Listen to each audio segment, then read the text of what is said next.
rero urayafata hanyuma ukongera mu yandi ugiye kwisiga. Tuvuge ugiye kwisiga urugero wenda nkariya cyangwa ugira gutyo udutonyanga dukeya. Karanahumura rero. Wakarya. Karahumura. Ukayavanga n'ayandi mavuta yose. Noneho nyuma y'imihango ukajya wumva hari ukuntu ufite agahumuro katari keza hari hepfo. Aya ngaya rero wayakoresha aya mavuta. Ikaze ku mubyeyimagazine. Niba uri mushya hano tuguhaye ikaze. Nge nibahizi umutesiride. Niba utarakora subscribe ikora nonaha kugira ngo tugumane ku mubyeyimagazine. Muri aka kanya rero ngiye kwereka ukuntu nita ku musatsi wanjye, ukuntu nita ku madrede yanjye, amavuta nsigamo ahandi hasi ku mubiri ndetse na hano hasi. Hano nizi zimanuka ku ruhande. Amavuta tugiye gutangiraho ni aya ngaya yitwa black seed oil. Aya ni amavuta nkoresha mu mutwe. Nyasiga hano hasi ku mubiri kugira ngo umubiri ntugire umwera kandi kugira ngo imisatsi imere neza kandi inakure vuba yihute. Ndi umuhamya wabyo kuko aya mavuta aho maze kuyakoresha ubundi najyaga ndetusha rimwe mu kwezi. Noneho nyuma yo kuyasigaho nza kubona ko umusatsi uba wakuze cyane, ubona byasambutse cyane byabaye byinshi. Hahandi ndengeje amezi 2 cyangwa se ngize amezi 2 wabona ko naturelle yatangiye kuzamuka. Rero ndavuga nti reka namwe mbibereke abantu bafite amadrede ndetse n'imisatsi isanzwe aya mavuta mwayakoresha yitwa black seed oil. Ikindi kandi ntabwo uyashyira mu musatsi gusa, akora ibintu byinshi. Umva handitseho yuko arwanya infection yo ku ruhu. Kwa kundi umuntu wenda agira allergie, agira utuntu nyine ubona tutari twiza ku mubiri, ukabona hajeho uduheri, hajeho utuntu mbese utamenya aho tuvuye. Kuyasigaho rero umva nako kanya. Ikindi ushobora no kuyakoresha muri massage. Noneho tuvuge niba wumva uri kubabara nk'akaguru, wumva hari ukuntu mbese umubiri utameze neza, ukayakoresha kuri massage nabyo biremera. Ikindi ngo aya mavuta nanone agira akuraho uduheri. Abantu bafite ibiheri, abantu mbese ubona hajeho ibiheri utazana byaturutse mu maso, wayisiga nayo akagukiza.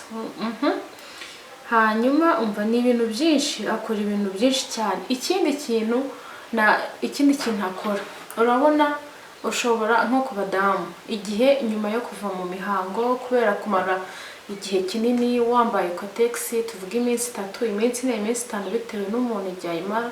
Noneho nyuma y'imihango ukajya wumva hari ukuntu ufite agahumuro katari keza hari hepfo. Aya ngaya rero wayakoresha, aya mavuta wayakoresha ukayashyira mu mazi ashyushye, hanyuma ugashyira mu ndobo. Tuvuge amazi mumaze kubiza, amazi yabize ashyushye, ugashyiramo ibitonyanga nk'10 mu ndobo, igice cy'indobo, hanyuma ukavanga, hanyuma ukicaraho hejuru. Ndakubwiza ukuri yuko ntabwo wongera kumva agahumuro kabi, ntabwo wongera kumva mbese utameze neza. Aya mavuta rero ya black seed oil yagufasha. Hanyuma rero tudatinze reka mbereke ukuntu nyakoresha mu mutwe. Fata gutya ibi bitonyanga, hanyuma narangiza nkagenda nshyiramo mu mutwe, ngashyira hasi.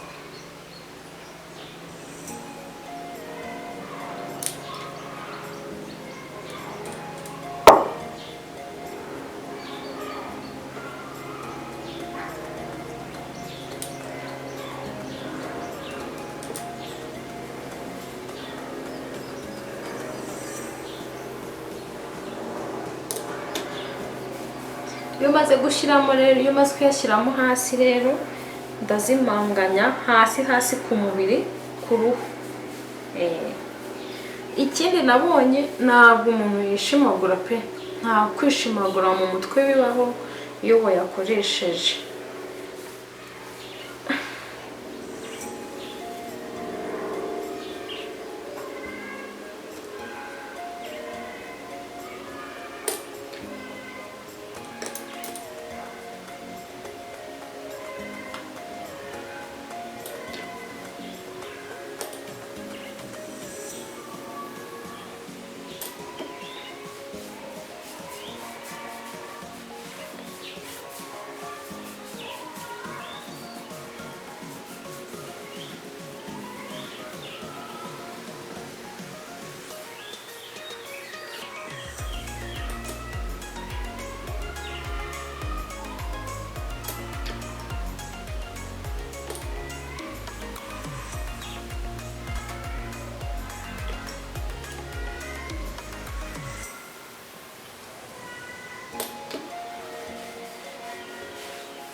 ikindi kintu cy'aya mavuta nuko bone wenda ni kimwe n'andi mavuta yose, ariko iyo utarayasiga mu mutwe ari gihe wumva uruhu rukanyaraye, ukumva uruhu ntabwo rumeze neza, ubese ukumva n'umutwe ushobora no kukurya, ariko nyuma yo kuyasigamo wumva mu mutwe bimeze neza, mbese nta kintu kiguhambiriye ku mutwe. Rero umuntu uwo ari we wese, waba ufite imisatsi idefirije, waba ufite imisatsi ya naturere, waba ufite ibisuko, ushobora kuyakoresha, upfa kuyasiga hasi ku mubiri. Nibyo byiza kugira ngo yinjire mu ruhu, kandi noneho anafashe umusatsi gukura neza, ndetse no gukura ufite igiti, mbese ukabona ni wa musatsi ufite ubuzima umeze neza. Aya ngaya rero nk'uko nabibabwiraga, black seed oil ijya ku ruhu k'umusatsi, kuko uyu munsi nibyo twari tugiye kureba cyane cyane. Hanyuma rero nyuma yo gusiga ku ruhu, ngiye no gusiga kuri ibi byo hasi, kugira ngo nabyo nyine ubone ko bidakanyaraye, ubone bifite isuku, bimeze neza. Ayandi rero yo gusiga ku ruhande ngaya yitwa beeswax. Ndumva abantu bose bayazi, dore aranashize, aramara igihe aya mavuta rwose. Aya rero ukuntu mbigenza, nsiga ku ruhande, hano no ku ruhande, turahumura turahumura, tumeze neza. Uba wumva rwose, umva ari nk'utuntu warya, dore ko aturuka ku ntuza, aturuka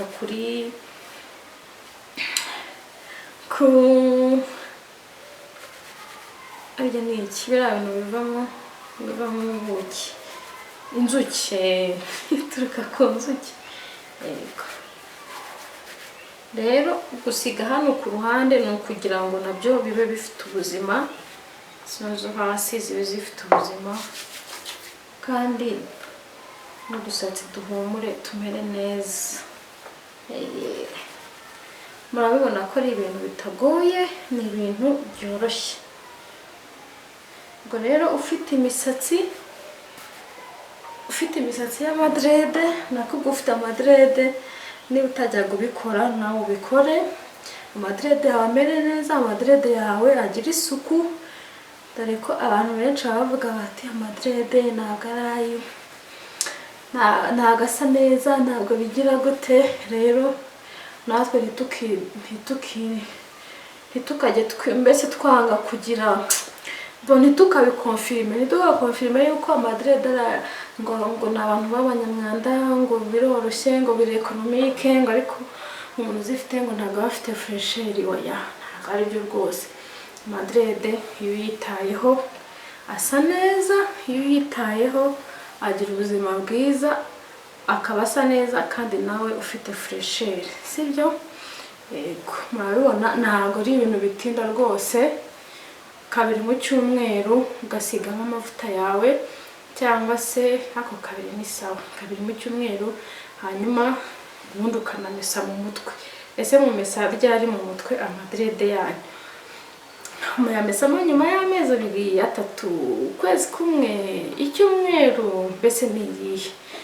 Kubera ko njyewe nkunda buri cyumweru kumesamo rwose, hanyuma nkaba meze neza, mbese nkumva ko mu mutwe harimo isuku, kimwe n'aba bantu baba bafite imisatsi ya naturere, babana bafite, mbese bamesa mu mutwe bisanzwe, nkuko waba udefirije ukavuga uti reka njye kumesa mu mutwe gutyo gutyo.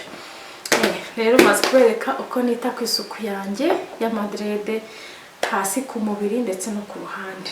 Nkuko mubibona rero hano dufite amasabune atandukanye. Abantu benshi bagiye bambaza ese twakoresha ihe sabune yindi itari tembo, ariko nza kubabonera ko hari ayandi masabune ushobora gukoresha. Akarusho kayo ni amasabune y'ibimera. Nk'iyi ngiyi mfite ni isabune ikozwe muri kokombure ndetse no mu ibumba ry'icyatsi. Murabibona kokombure turabizi akamaro kayo, iraribwa, ifitiye akamaro k'umubiri w'umuntu mu kugabanya ibiro, mbese mu gusa neza k'uruhu. Ibumba ry'icyatsi naryo turarizi ko tujya turikoresha mu kwita ku ruhu rwacu rwo mu maso. Ibaze rero ari isabune ukoresha 2 mu cyumweru, ukoresha 2 ku munsi, mu gitondo na nijoro, yaba ari nziza rero. Yego, hanyuma hakaba hari n'iyindi sabune nanone ikozwe mu buki, ndetse no muri turmeric. Harya mu kinyarwanda ni iki? Ntabwo mbyibuka neza. Turmeric muze kumbwira mu kinyarwanda turmeric cyari cyo mu kinyarwanda.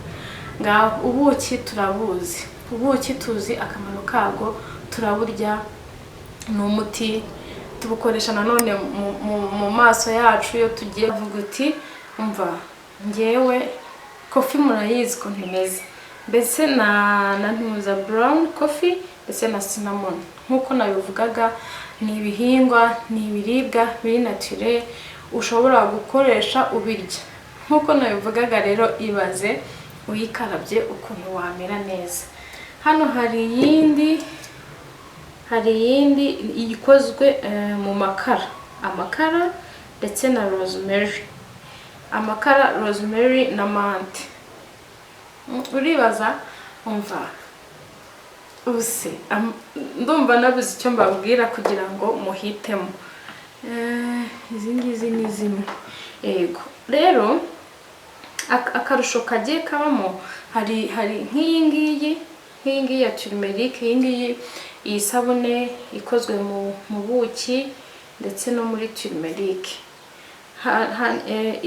Ikintu imara umva, ituma umubiri usa neza, ukabona urakeye, ariko biri naturel, atari bya bindi uvuga ngo ni ya sabune ngo wisize ngo ikaguhindura ngo ikagukesha, ngo mbese ukabona ni ibintu bidasanzwe mbese. Ariko iyi ngiyi kuyikaraba ikuraho imyanda, ikagusigira rwa ruhu rwawe rwiza, mbese amahitamo n'ayawe. Hanyuma rero tuvuye ku masabune, dufite nanone hano amavuta ari naturel, nayo akozwe muri orange. Urayibona ya orange nyine iribwa, ya yindi iryohera. Hanyuma na karoti, hanyuma na lemon oil, ubwo ni kuvuga ni indimu. Aya mavuta nkuko mubibona ukuntu asa. Karoti tuzi akamaro kayo. Karoti ikintu cya mbere nzi nuko ituma uruhu rucya, biri naturel. Ikindi ikavanaho inkovu. Tuzi ko n'indimu nayo nuko, nayo ikuraho inkovu ndetse ikanasukura uruhu. Orange yo umva ubuse irimo vitamine C, ndetse no muri iyi ngiyi, no muri iyi orange, no mu ndimu. Umva karoti yo sinakubwira, amahitamo n'ayawe. Ushaka gusa neza, hari abantu bajya bambwira ngo dushaka amavuta ngo meza ngo ariko akesha. Rero kubera ko ibintu bihindura uruhu, ukabona umva umuntu yahinduye uruhu, ego ko mana, ukabona yari nk'igikahisa ahinduka nk'umuzungu, ibyo bintu ntabwo ari byo. Ariko aya ngaya mavuta naturel, arimo karoti, arimo orange,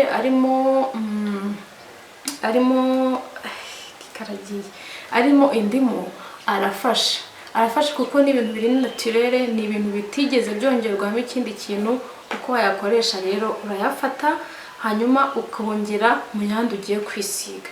Tuvuge ugiye kwisiga urugero wenda nkariya, cyangwa ugira gutyo udutonyanga dukeya, karanahumura rero,